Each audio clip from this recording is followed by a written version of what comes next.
बिहार चुनाव के साथ साथ मध्य प्रदेश समेत 10 राज्यों में उपचुनाव हुए थे, जिसमें सबसे ज्यादा निगाहें मध्य प्रदेश चुनाव पर टिकी थी, क्योंकि यहां पर शिवराज का सिंहासन डोल सकता था। लेकिन बीजेपी अपनी साख बचाने में कामयाब रही है। इसी के साथ क्या रहा बाकी राज्यों का हाल, देखिए रिपोर्ट।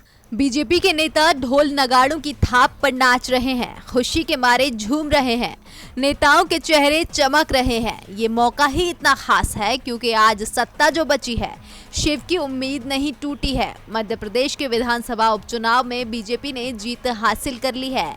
इसी बहुमत के साथ शिवराज अब 3 साल तक सत्ता पर बरकरार रह सकते हैं। उनकी जीत के साथ बीजेपी की प्रतिष्ठा और उसका सम्मान भी बचा है। ठीक ऐसा ही प्रदर्शन उसने गुजरात में भी किया है। पार्टी ने यहां 8 की 8 सीटों पर कब्जा जमाया है, जबकि कांग्रेस क्लीन स्वीप हुई है।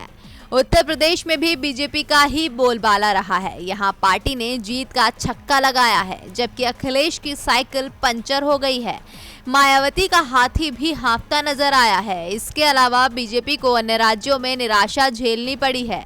झारखंड में बीजेपी 2 में से 1 भी सीट हासिल नहीं कर पाई है। वहीं छत्तीसगढ़ भी उसे हार मिली है। सबसे ज्यादा किरकिरी हरियाणा में हुई है, क्योंकि उसका कोई फायदा नहीं मिला। यही हाल रहा तो राज्य में बीजेपी की हालत पस्त हो जाएगी। वहीं कांग्रेस बढ़ती नजर आएगी। कांग्रेस ने झारखंड और छत्तीसगढ़ में भी जीत हासिल की है। अब चुनाव के नतीजे बताते हैं कि बीजेपी शासित राज्यों को छोड़ पार्टी कहीं भी छाप नहीं छोड़ पाई। डीबी लाइव की रिपोर्ट।